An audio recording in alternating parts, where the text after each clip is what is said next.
Hello everyone. नवरात्रामध्ये सुख, समृद्धी आणि इच्छित वर प्राप्तीसाठी ही कथा नक्की ऐका. तर चला आपण कथेला सुरुवात करूया. सती माता हिमालयाची मुलगी असल्यामुळं तिला शैलपुत्री असे म्हटले जाते.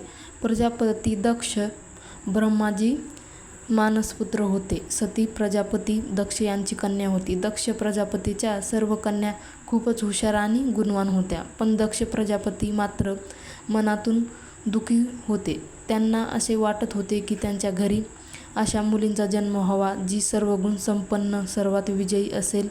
त्यासाठी त्यांनी एक कठोर तप करायला सुरुवात केली. तप करत असताना बऱ्याच काळानंतर आद्यदेवीने सांगितले, मी तुझ्यावर प्रसन्न आहे.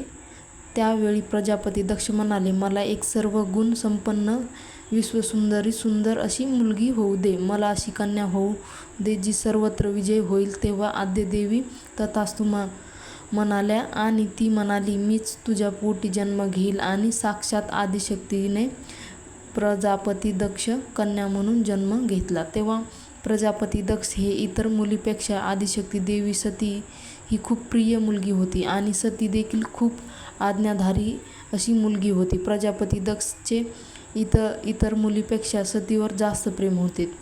तो सतत सतीचे कौतुक करी.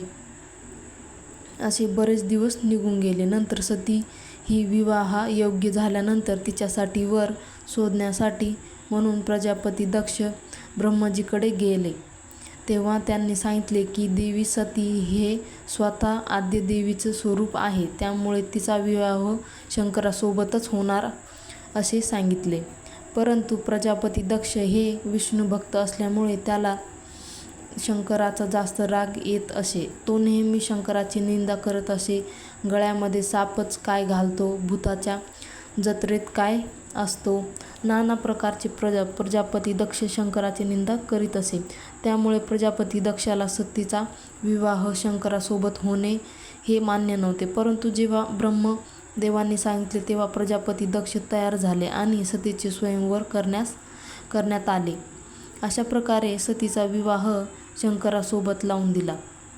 आता शंकर भगवान हे दक्ष प्रजापतीचे जावई होते. पण एक अशी घटना घडली की त्यामुळे त्या दोघांमध्ये वैर निर्माण झाला. प्रजापतीचे असे म्हणणे झाले की एकदा ब्रह्मदेवाने धर्माच्या निस्वरूपपणासाठी एक सभा बोलवली होती. सर्व देवता त्या सभेत आलेले होते. तिथेच भगवान शंकर हे आलेले होते. जेव्हा त्या सभा मंडपामध्ये प्रजापती दक्षाने आगमन झाले तेव्हा तेथील सर्व देवता उठून उभे राहिले.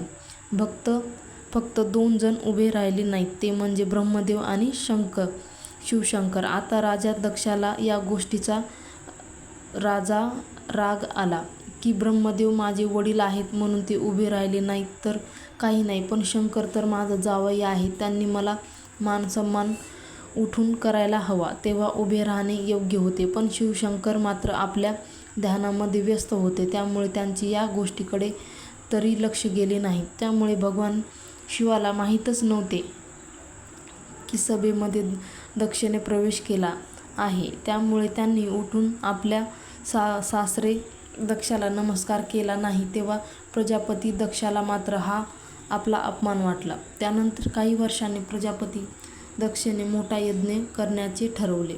त्यासाठी सर्व देवी देवतांना आमंत्रण पाठवले. परंतु भगवान शिवाला आमंत्रण दिले नाही.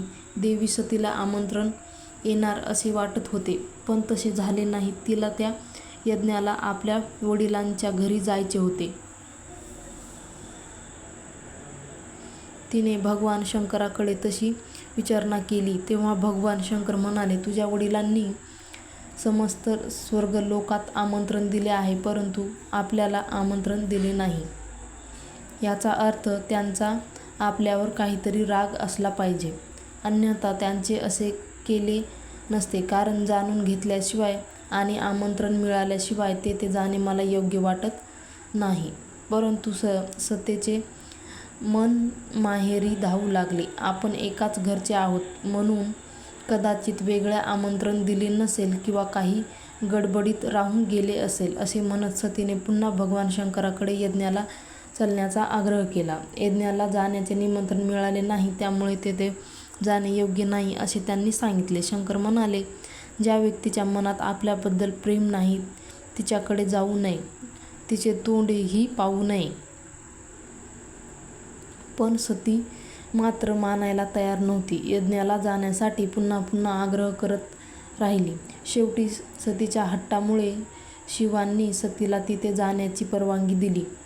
तेव्हा भगवान शिव म्हणाले, तुला एवढंच वाटतं आहे तर मी नाही येत, तू नंदीला सोबत घेऊन जा. सती म्हणाली, माहेरी जायला कशाला निमंत्रण हवे, मी अशीच वडिलांच्या घरी जाऊ शकते. सती तेव्हा तिचे वडील प्रजापती दक्ष यांच्या घरी पोहोचले तेव्हा तिने पाहिले की तिचे कोणीही आदरस्थिती केली नाही. पण सतीला वाटलं की होमाच्या धुरामुळे मी त्यांना दिसली नसेल. तिच्या इतर बहिणींचे कौतुक सुरू होते, पण कोणीही सतीची चौकशी केली नाही. केवळ आईने सती मातेला प्रेमाने मिठी मारली.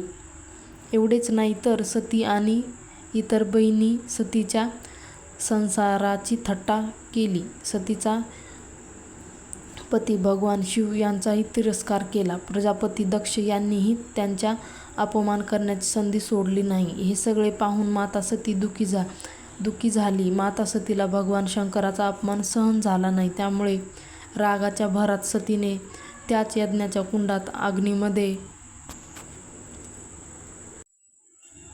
अग्नीमध्ये स्वतःला झोकून दिले आणि त्या अग्नीमध्ये स्वतःचे प्राण अर्पण केले. ही बातमी जेव्हा शिवाला समजली तेव्हा शिव अतिशय क्रोधित झाले. ते क्रोधा अग्नीने पेटून उठले. त्यांना खूप दुःख झाले. दुःखाच्या अनेक क्रोधांच्या ज्वालात पेटलेल्या शिवाने त्या यज्ञाला नाश केला आणि प्रजापती दक्षाला खूप मोठी शिक्षा दिली आणि भगवान शिव ध्यानाला बसले. त्यानंतर माता सतीने पुन्हा हिमालयात जन्म घेतला. हिमालयात जन्म घेतल्याने तिचे नाव शैलपुत्री पडले. माता शैलपुत्री नंदीवर स्वार होऊन संपूर्ण हिमालयावर राज्य करीत आहेत. हा नंदी शिवाचे स्वरूप आहे. कठोर तपश्चर्या करणारी शैलपुत्री माता सर्व वन्य प्राण्यांचे रक्षक देखील आहे. शैलपुत्री मातेच्या उजव्या हातात त्रिशूळ आहे, जे धर्म, अर्थ आणि मोक्ष याद्वारे संतुलनात प्रतीक आहे. तो शैलपुत्रीचे ध्येय स्पष्टपणे प्रतिबिंबित करतो. डाव्या हातात उमललेल्या कमळाचे फूल आहे. हिंदू पौराणिक कथांमध्ये कलश हे गणेशाचे रूप मानले जाते. त्यामुळे सर्वप्रथम घटस्थापना केली जाते. घटस्थापनेनंतर कलशाची प्रतिष्ठापना करून दुर्गा मातेला पूजेला येण्यासाठी आमंत्रण करावे. या उपासनेमध्ये सर्व तीर्थक्षेत्रे, नद्या, समुद्र, नवग्रह, अधिदिप्याल दिशा, नगरदेवता, ग्रामदेवता यांच्यासह सर्व योगिनींना आमंत्रित करावे. एका लाकडी पाटावर लाल कापड पसरावे. त्यावर माता शैलपुत्रीची मूर्ती किंवा प्रतिमा ठेवावी. मूर्ती स्थापित करावी. त्यावर कुंकू लावून क्षम असे लिहावे. त्यानंतर लाल कापडावर लाल फूल ठेवून शैलपुत्रीचे ध्यान करावे. ओम शं शैलपुत्री नमः. ओम ह्रीं क्लीं चामुंडाय विच्चे या नवरत्न मंत्राय देखील तुम्ही असं जप करू शकता. इच्छित वरप्राप्तीसाठी देवी शैलपुत्रीची पूजा केली जाते. कुमारी मुलींनी देवी शैलपुत्रीची पूजा मनोभावे केल्याने त्यांना इच्छित वर प्राप्त होतो.